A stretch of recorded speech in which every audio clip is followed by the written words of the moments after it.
शिव जी के मंदिर में कछुए का क्या काम आ गया? पत्थर का कछुआ बना रहता है, पाषाण का कछुआ बना रहता है, तो कईयों के मन में विचार आता है कि शंकर जी के मंदिर में तो नंदी होना चाहिए। शिव जी के मंदिर में सामने नंदी होता है तो कछुआ भी होता है, शंकर के मंदिर में कछुए का क्या काम है? ये कछुआ क्यों है? शंकर भगवान इस कछुए को अपने पास में क्यों रखे? शिव जी को तो नंदी रखना चाहिए, फिर कछुआ क्यों? कछुए को भगवान शंकर अपने पास इसलिए रखते हैं, जब कोई उसको तंग करता है तो वो अपने हाथ पैर मुख सबको समेट लेता है, सबको समेट लेता है और अंदर समेट कर बैठ जाता है। जब तक उसको परेशान करने वाला नहीं चले जाता तब तक वो समेटा की समेटा बैठा रहता है, हिलता भी नहीं, डुलता भी नहीं। शिव कथा कहती है, भगवान शंकर के मंदिर का कछुआ कहता है, अगर संसार के लोग तुम्हें ताना देने लगे, अब शब्द कहने लगे, तुम्हें तंग करने लगे, तो अपनी इंद्रियों को समेट कर शंकर के चरणों में स्थिर होकर बैठ जाना, शंकर तुम्हारा कल्याण कर। स्थिर होकर बैठ जाओ। शिव जी के मंदिर में कछुआ क्या करता है? कछुआ क्यों रखा जाता है? शंकर के मंदिर में पत्थर का बना कछुआ हमें प्रेरणा देता है कि अपनी इंद्रियों को संयमित रख लो। जब कोई परेशान करे, कष्ट दे, तकलीफ दे, कुछ मत बोलो, अपनी इंद्रियों को बस में कर लो। अपनी इंद्रियों,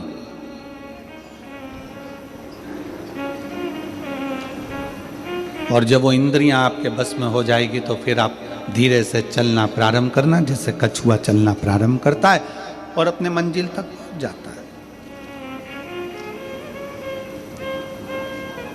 कछुआ क्यों शंकर जी रखे हैं? क्योंकि कछुए में एक और श्रेष्ठ बात है।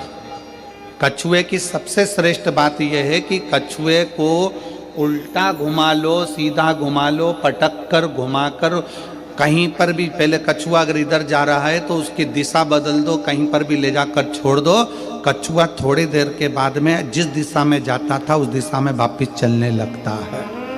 कछुए का नियम है, वो अपनी दिशा नहीं छोड़ता। आपसे भी निवेदन भगवान शंकर की कथा करती है कि कछुए को चारों तरफ घुमाकर छोड़ दो, परंतु कछुआ जहां जा रहा था वहीं जाता है। इसलिए आप सबसे निवेदन है, बहुत सारे लोग आएंगे, तुम्हें भड़काएंगे, भ्रम डालेंगे, शंकर को जल मत चढ़ा, पानी मत पी, हमारे पास आ, हम वहाँ चलते हैं, वहाँ चलेंगे, वहाँ बैठेंगे, हमारा धर्म अपना ले, हमारी ओर चले जा। पर याद रखना, कछुआ चारों तरफ घूम लिया, आखिरी में वहीं गया जहां कछुआ जा रहा था। तुम्हें भी कोई भटका दे, भरमा दे, आखिरी में सनातन धर्म की ओर बढ़ ही जाना, आखिरी में शिव तत्व की ओर जरूर जाना, भगवान शंकर की शरणागति की ओर जरूर जाना। एक लोटा जल चढ़ाने के लिए शंकर के शिवालय में, मंदिर में जरूर पहुंचो, जरूर।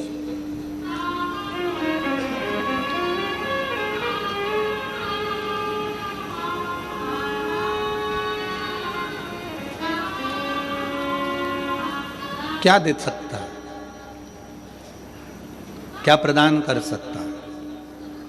शिव कहते हैं कि मुझे तुम्हारा अपना दो। अपना, तुम्हारा खुद का क्या है तुम्हारे पास? शरीर तो तुम्हारे माँ बाप का दिया हुआ है, जमीन जायदाद, घर, गाड़ी, बंगला, पानी, सब कुछ मेरा दिया हुआ है, दूसरे का दिया हुआ है। तुम्हारा खुद का, तुम्हारे भीतर का अहंकार है, तुम्हारे भीतर का अभिमान।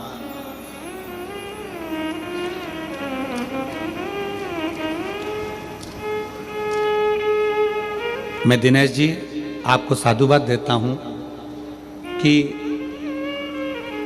ये दूसरी कथा हाले कोसा में हो रही है, पर आपके मुख से या आपके परिवार के मुख से ये नहीं सुना कि कथा मैं करा रहा हूं या कथा हम करा रहे। आपके परिवार के मुख से जब भी सुना तो एक ही चीज़ सुनी, और आपके मुख से भी जब भी सुना तो एक ही चीज़ सुनी कि ये कथा स्वयं शंकर भगवान कराते हैं और डोंगरगढ़ वाली माता कराती है, बाकी का कोई। इनकी सहजता इस चीज़ में। जिससे भी बात करो इनके परिवार से, शिव जी करा रहे हैं, डोंगरगढ़ वाली माता करा रही है।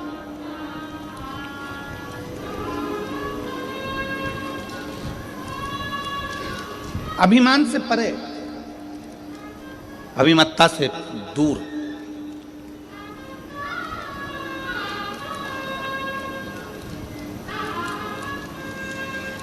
शिव कथा कर रही है, भगवान शंकर का चरित्र कर रहा है। शिव महापुराण की कथा कहती है, रावण से भगवान शंकर ने कह दिया था कि तू अपना अभिमान मेरे चरणों में जब जब मिलने आए, जब जब तू दर्शन करने आए, तो अपना अभिमान मेरे पास छोड़। तो जब मेरे पास में आए तो तेरा अभिमान मेरे साथ में रहे।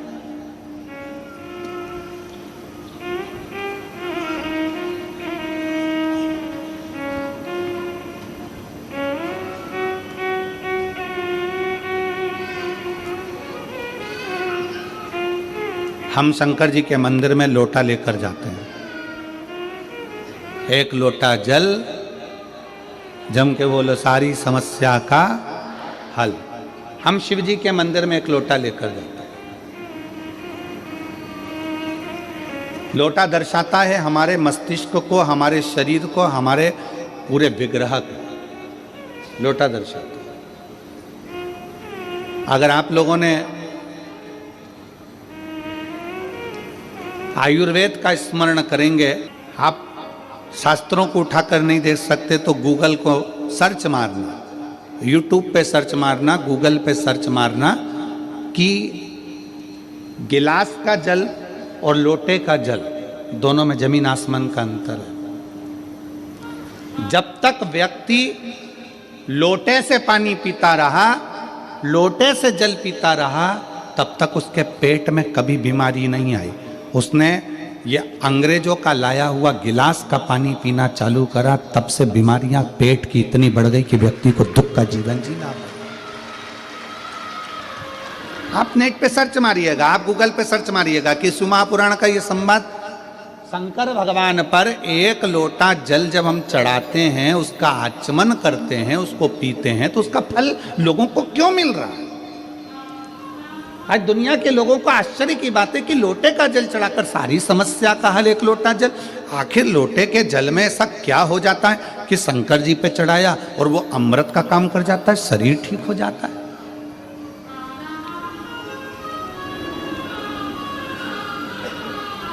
एक महिला यहां पर बैठी हुई है, एक मां यहां बैठी हुई है, जिनका रजो धर्म नहीं आता था, जो रजस्वला नहीं होती थी, रजो धर्म नहीं आता था। 17 साल तक औलाद नहीं हुई, रजो धर्म आता ही नहीं था। डॉक्टर ने कह दिया कि तुम्हारा रजो धर्म नहीं आता तो तुम्हें औलाद हो भी नहीं सकती।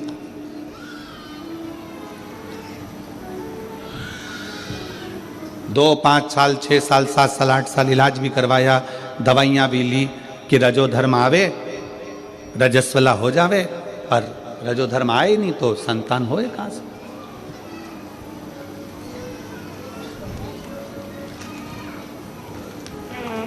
उसने पत्र में लिखा, मेरा नाम माया टेम्बुलकर, पति तुमन टेम्बुलकर, ग्राम मुंदगांव, तहसील डोंगरगढ़ की निवासी हूँ। मेरा मोबाइल नंबर ये है।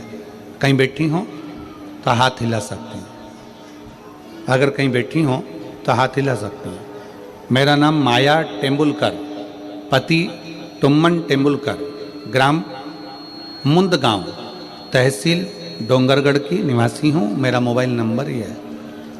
कहीं बैठी हो तो हाथ हिलाइएगा, रोइए मत, हाथ हिलाओ, हाथ हिलाओ। हाँ, आ जाओ, एक बेलपत्र ले जाना, आ जाइए, आ जाओ, एक बेलपत्र ले आना। एक लोटे जल का मैं क्या वर्णन करूं गुरुदेव। पशुपति व्रत, आंकड़े की जड़ एवं सारे किए हुए नियम व्यर्थ नहीं जाते। सारे किए हुए नियम व्यर्थ नहीं जाते। भोले बाबा की महिमा का क्या बखान करूं गुरुदेव। मेरी शादी 17 साल हो गए थे, गोदी सुनी थी।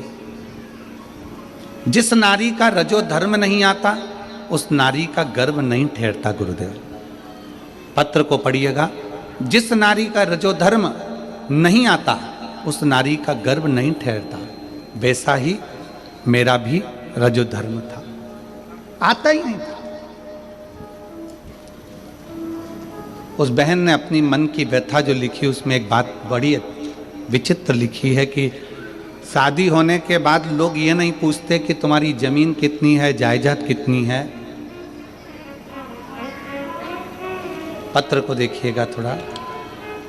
आजकल जमीन, जायदाद, धन दौलत कितनी है नहीं पूछते, पूछते हैं तो ये पूछते हैं कि औलाद कितनी है। गुरुदेव सीहोर गई, कंकर शंकर की पूजा की, झोली फैलाकर सीहोर गई, कंकर शंकर की पूजा की, झोली फैलाकर बोली बाबा आप मेरी गोदी भर दो, मेरे घर में बच्चे की किलकारी गूंजेगी, भोले बाबा कुबरेश्वर देव कृपा करें। फिर माँ बाप के दरवाजे से वापिस आ गई। कथा हो रही थी पास के नजदीक के गांव में, बाबा से प्रार्थना करा, कथा श्रवण करने के लिए गई, पंडाल में विनती करी, वहां से आई, पर रजो धर्म नहीं आता तो संतान कैसे होगी, विश्वास तो नहीं था। पर आप कहते हो कि कथा के पंडाल में बैठकर मांगा गया, खाली नहीं जाता। वहां से आने के बाद बाबा को प्रणाम कर कर आई और 4 महीने के बाद गर्भ ठहर गया। 4 महीने के बाद गर्भ ठहरा। बाबा की कृपा का मैं क्या गुणगान करूं गुरुदेव। 26/8/2024 को मेरे घर में 17 साल के बाद संतान का जन्म हो गया।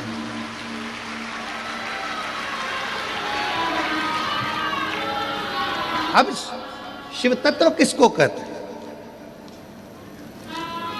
शंकर किसको कहते हैं?